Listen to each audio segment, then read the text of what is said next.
بالله من الشيطان الرجيم. بسم الله الرحمن الرحيم. الحمد لله الذي أنزل على عبده الكتاب ولم يجعل له عوجا قيما لينذر بأسا شديدا من لدنه ويبشر المؤمنين الذين يعملون الصالحات أن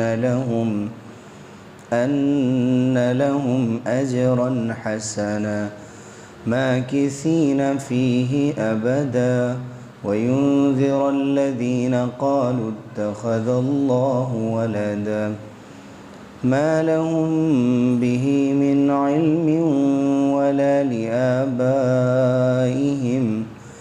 كبرت كلمة تخرج من أفواههم إن يقولون إلا كذبا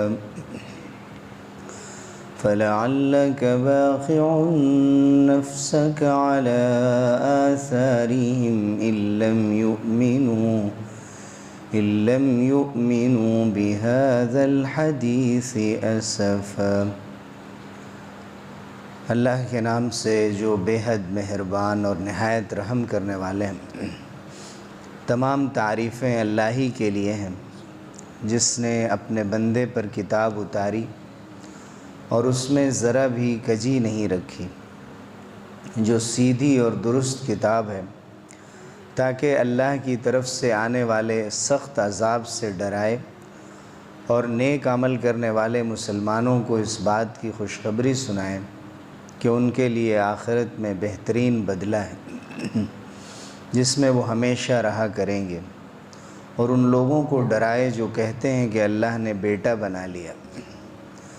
نہ ان کے پاس اس کی کوئی دلیل ہے، نہ ان کے باپ دادا کے پاس تھی. بڑی ہی نازیبا بات ہے جو ان کے منہ سے نکلتی ہے، یہ محض جھوٹ بکتے ہیں. تو اگر یہ لوگ اس بات یعنی توحید پر ایمان نہ لائیں تو شاید آپ مارے غم کے ان کے پیچھے اپنی جان دے دیں گے. سورہ کہف آیت نمبر 1 تا 6. یہ سورہ شروع ہو رہی ہے اللہ تعالیٰ کی حمد و ثنا سے. اللہ تعالیٰ ہی سب تعریفوں کے لائق ہے، اسی لیے بار بار اللہ تعالیٰ خود اپنی تعریف بیان فرماتا ہے. سورہ بنی اسرائیل سبحان الذی سے شروع ہوئی تھی، اللہ کی تسبیح بیان کرنے سے، اور اللہ کی حمد و ثنا اور اس کی کبریائی پر ختم ہوئی. پھر یہ سورہ شروع ہو رہی ہے اللہ کی حمد و ثنا سے، اور اللہ کی تمام تر تعریفوں کو جوڑ دیا گیا ہے قرآن مجید کے ساتھ کہ ساری تعریفیں اللہ کے لیے ہیں جس نے اپنے بندے پر کتاب نازل فرمائی. پھر کتاب کا تعارف کرایا گیا اور بتایا گیا وَلَمْ يَجْعَلْ لَهُ عِوَجًا، اور اللہ نے اس کتاب میں ذرا بھی کجی نہیں رکھی ہے. عوج کے معنی ہوتے ہیں میل اور زیغ، سیدھے راستے سے دور لے جانے والی کوئی چیز یا آپس میں ٹکرانے والی کوئی چیز نہیں رکھی جس سے ٹیڑھ پن تلاش کیا جا سکے، بلکہ بالکل صاف سیدھی ستھری اور صراط مستقیم جس بات کو سورہ فاتحہ میں کہا گیا اس کی نمائندگی کرنے والی باتیں بیان کی گئی ہیں. اسی کی تشریح کرتے ہوئے فرمایا گیا قیمہ، یہ کتاب ایسی ہے کہ جس میں کوئی عوج نہیں ہے، کوئی گمراہی اور ٹیڑھپن اور کجی کی بات نہیں ہے، اور یہ قیم ہے. قیم کے معنی مستقیم کے ہوتے ہیں، بالکل سیدھی بات، یعنی سیدھا بھی اس کے معنی ہوتے ہیں اور سیدھا کرنے والے کے بھی ہوتے ہیں. اگر اس کے معنی مستقیم اور سیدھے کے لیے جائیں تو اس کا مطلب یہ ہے کہ جو بات عوج کے بارے میں فرمائی گئی کہ اس میں ذرا بھی کجی نہیں رکھی گئی ہے، اس کی مزید تاکید کی جا رہی ہے، اس کی وضاحت کی جا رہی ہے. کجی یا ٹیڑھپن ایک طرح کی کمزوری ہوتی ہے، ایک طرح کی کمی ہوتی ہے، اور سیدھا ہونا کمال کی بات ہے۔ یعنی قرآن اپنے لفظوں کے اعتبار سے بھی کمال کی بلندی پر ہے، مکمل ہے، اور اپنی تعلیمات کے اعتبار سے بھی جو ہدایتیں اس میں دی گئی ہیں، جو باتیں بتائی گئی ہیں، وہ بھی انتہائی کامل ہیں، مکمل ہیں، اور کسی طرح کی بھی کمزوری اور نقص سے خالی ہیں۔ قیم کے معنی اگر سیدھا کرنے والے کے لیے جائیں تو پھر یہ مطلب ہے کہ اس کی تعلیمات، قرآن کی ہدایات انسان کو صحیح راستے پر لانے والی اور غلط طریقوں سے بچانے والی۔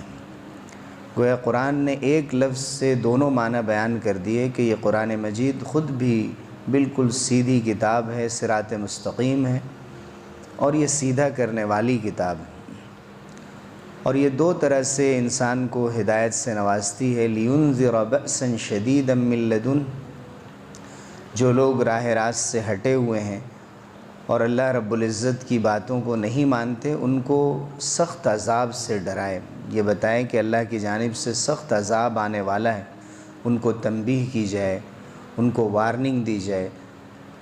اور اس کے مقابلے میں جو ایمان والے ہیں، جو نیک عمل کرنے والے ہیں، یعنی ان کا نیک عمل ان کے ایمان کی تصدیق کرتا ہے اور یہ بتاتا ہے کہ واقعی ان کے دل کے اندر ایمان ہے، ان کو یہ کتاب خوشخبری دیتی ہے ان لہم اجرا حسنا، کہ ان کے لیے بہترین بدلہ ہے۔ اور اس بدلے سے مراد یہاں آخرت کا بدلہ ہے، چونکہ آگے کی آیت میں یہ فرمایا گیا کہ یہ ایسا بدلہ ہے جس میں وہ ہمیشہ رہا کریں گے، ماکثین فیہ ابدا، جس کو دوسرے مقامات پر خالدین فرمایا گیا ہے کہ وہ ہمیشہ رہیں گے۔ مکث کے معنی بھی ٹھہرنے کے ہوتے ہیں، جس میں وہ ہمیشہ ٹھہرا کریں گے۔ وَيُنذِرَ الَّذِينَ قَالُوا اتَّخَذَ اللَّهُ وَلَدًا، ایک بار سخت عذاب کا ذکر فرمایا گیا، یہاں پر پھر سے انذار کا ذکر فرمایا گیا۔ رسول اللہ صلی اللہ علیہ وسلم کو اللہ تعالیٰ نے نذیر اور بشیر دونوں بنا کر بھیجا گیا تھا۔ قرآن مجید کو بھی نذیر اور بشیر دونوں بنایا گیا۔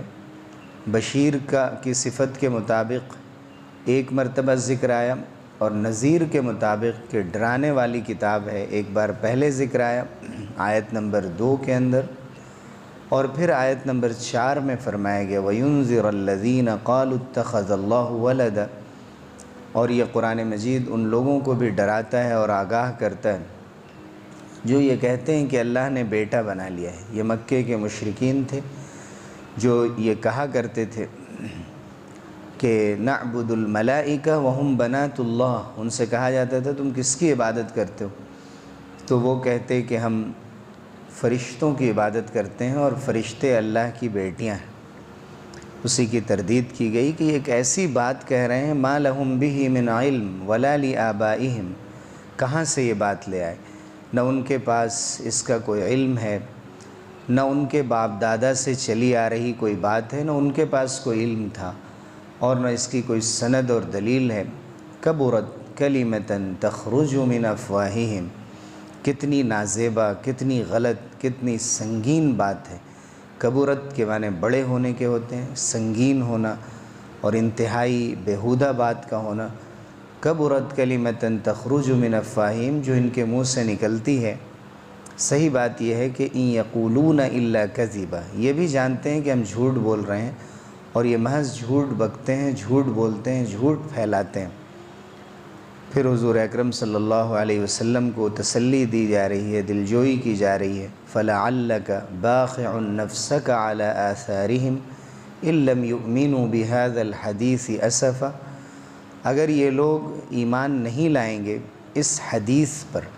حدیث کے معنی یہاں حدیث نبوی اور رسول اللہ صلی اللہ علیہ وسلم کے ارشادات اور آپ کا فعل، آپ کا قول جسے حدیث کہا جاتا ہے، وہ مراد نہیں ہے، بلکہ حدیث کے معنی یہاں ہے توحید اور ایمان، یا حدیث کے معنی ہے خود قرآن مجید، چونکہ حدیث کے معنی ہوتے ہیں بات، وہ بات جو ذکر کی جائے، محقق بات ہو، اچھی بات ہو۔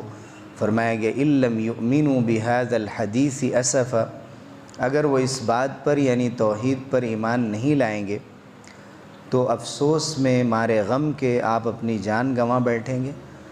اللہ تعالیٰ کا یہ ارشاد بتاتا ہے کہ آپ صلی اللہ علیہ وسلم کے اندر ایسے گمراہ لوگوں کے لیے بھی کیسی تڑپ تھی، اور آپ کس طرح بے قرار رہتے تھے، بے چین رہتے تھے کہ یہ لوگ ہدایت پر آ جائیں۔ یہ امت چونکہ دعوت دین کا فریضہ ادا کرنے میں رسول اللہ صلی اللہ علیہ وسلم کی جانشین ہے، اور اس کو یہ کام دیا گیا ہے کہ حضور صلی اللہ علیہ وسلم نے جس طرح دعوت دی اور جس طرح آپ انسانیت کے لیے بے قرار رہا کرتے تھے اور تڑپتے تھے، اسے بھی اسی طریقے کو اختیار کرنا چاہیے۔ اس لیے مسلمانوں سے بھی یہی مطالبہ ہے کہ وہ انسانیت کی ہدایت کے لیے کوشش بھی کریں، ان تک اللہ کا پیغام پہنچائیں، اور اس کے ساتھ ساتھ ان کے اندر یہ تڑپ اور بے قراری بھی ہونی چاہیے جو رسول اللہ صلی اللہ علیہ وسلم کی سنت ہے، اور آپ سے ہمیں یہ بات معلوم ہوتی ہے۔ اللہ تعالی ہمیں یہ صفت عطا فرمائے اور قرآن مجید پر عمل کرنے کی توفیق دے۔ آمین۔ وآخر دعوانا الحمد للہ رب العالمین۔